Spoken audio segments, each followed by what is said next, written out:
Hello fellow weebs and welcome back to another video. Today we're going back to Kingdom, specifically season 2, or at least what's covered in the anime, because today we're talking about the manga, not the anime, because the anime is kind of trash. So yeah, moving on.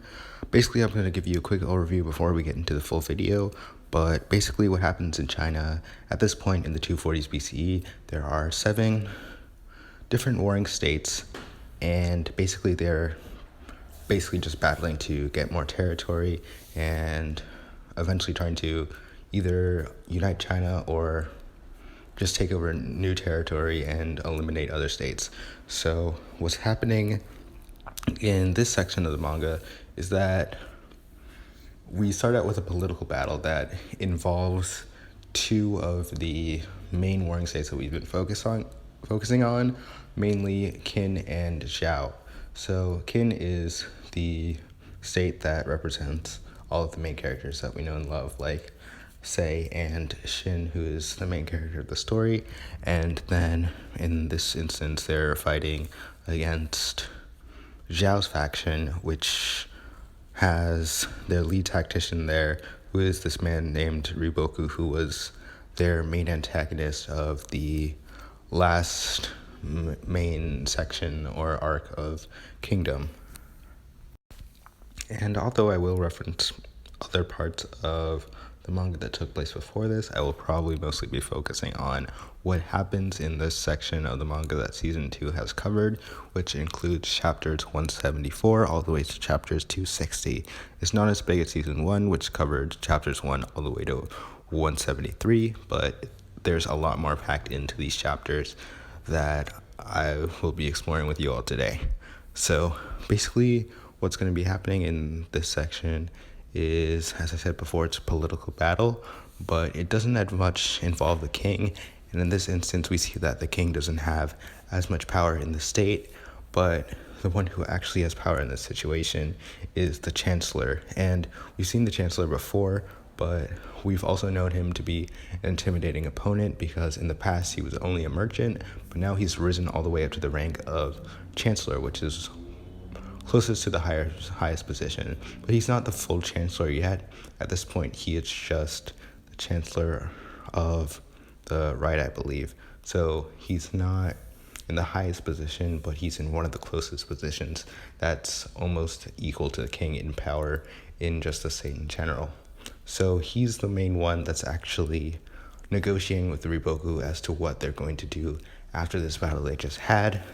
But eventually they come to the conclusion that they would make an alliance. But they also state that this alliance will most likely not last for a long-term amount of time, but only for 1 to 2 years. But we do see that it only lasts 1 to 2 years, as I'll get on with my video in season 3 that I will probably be going on with tomorrow. So look forward to that. It's going to be epic. Season 3 is epic.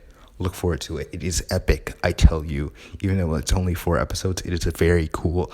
Okay, yeah, moving on. So basically, they decide that, well, Ryofui is like, okay, we're better than you all. We like pretty much beat you in this battle. So yeah, so if we're gonna negotiate and have this alliance, we need to take over this one city that's in between like a bunch of the different states, so it's a good place to trade and be involved with the states. And so that's basically the extent of the deal. So instead of actually sending any of the Zhao troops, they mostly end up sending troops from Qin. So we end up seeing a lot of the main characters end up going there. We also get to introduce to a few new characters. And at this point, Shin, who is our main character, is already a 300-man commander. So we can command an army of up to 300 men, which is his Hishin unit, which is a specialized unit. But now it's becoming more like a regular unit because it has more men, so it functions more as a regular one. So we've seen him go from 5-man commander to special 30 unit man commander to 100 man and now 300 man. But we thought that he was like really moving up at this point. We see that there are in fact 2 other main characters in this section of the story that also have his same rank. And those characters are Ohon, and Ohon is a relative of Oki. So in Chinese names, you have two sections. You have the first one and the last one, obviously, but then Oki and then Ohon, so they're related by that O thing. And then we have this other 300-man commander unit who is Mo 10, and he is related to Mo Bu, who is one of the generals that was involved before in one of the earlier sections of the manga, and he will be coming back later, which I'll probably discuss later in this video. And he's also related to Mo Go, who I'll obviously be talking about later in this video because he ends up being pretty important for the latter half of this section of the manga. So Shin and the other 300-man commanders were able to take back the city, but then it kind of shifts into a bigger battle. So this kind of whole section of the manga is kind of just in one big go. So in that instance, we get to see them not just go and conquer the city, but we also get to see them moving into a larger battle, which involves a lot more factions and a lot more units. So it's something that involves not just the state of Qin, and the state of Zhao is kind of not in this arc as well, even though they were pretty relevant in the beginning of it, but we're mostly just focusing on the state of Wei, who is another large contender in one of the powerhouses of the 7 warring states. So inside the state of Wei, their army is made up of basically 4 commanders who are the 4 heavenly generals, and these heavenly generals are pretty important, and they include 4 main members who obviously, but there's Rinko, who is the main opponent for Shin in this arc, and then we have his basically father figure, who is the main person in this army, who is Ren Pa, and we'll get more on with him later. And then there's also his basically father figure, who is the main strategist of their group, even though Ren Pa is a very smart man. And he is like a special example because he's not really a fighter at all. He's a very frail old man, but he has these weird anime eyes, and it's a very strange character design, but that's basically his whole purpose. But then on Qin's main side, we have Shin and the 300-man commanders, as well as basically this other guy named Kanki, and then Mogo, who I mentioned earlier, who's Mo Ten's grandfather.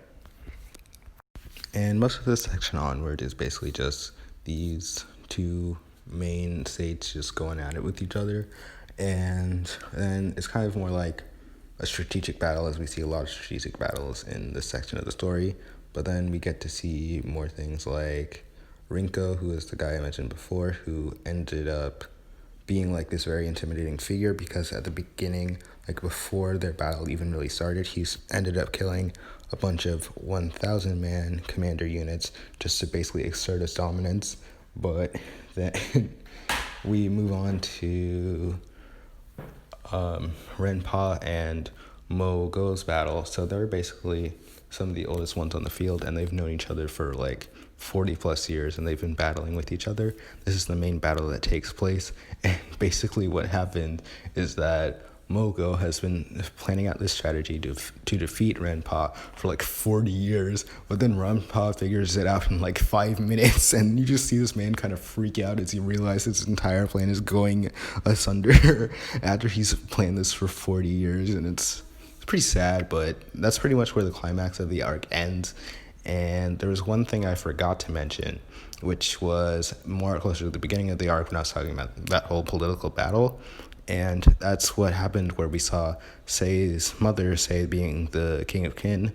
And basically what happened is that she's like the main head of the harem faction, and she's known as the queen mother of basically the harem faction, and that harem faction has a third of the power in basically the entire state. And the reason for that is that because they have backing within the country, and basically they just have these three main simps that supply them with a bunch of money, which gives them a bunch of power in the state.